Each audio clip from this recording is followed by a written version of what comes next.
आइए आज आपको मानसेरा की हसीन वादियों में लेकर चलते हैं, जहां पर रहने वाले खूबसूरत अफराद अपने अंदाज में खुशियां मनाते हुए नजर आएंगे।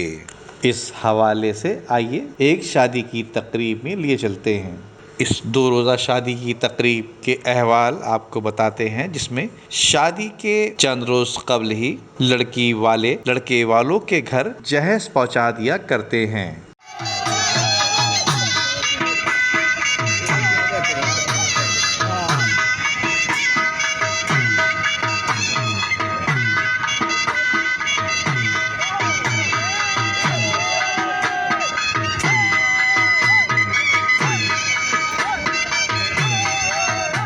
और जब शादी में एक दिन बाकी रह जाता है तो लड़की वाले आने वाले मेहमानों के लिए खाना खुद तैयार करते हैं, जिसमें मुर्गी का कोरमा, पुलाव और मीठे में हलवे का एहतमाम भी किया गया था। जबकि आने वाले मेहमानों ने बड़े ज़ौक़ शौक़ से खाना तनावुल फरमाया।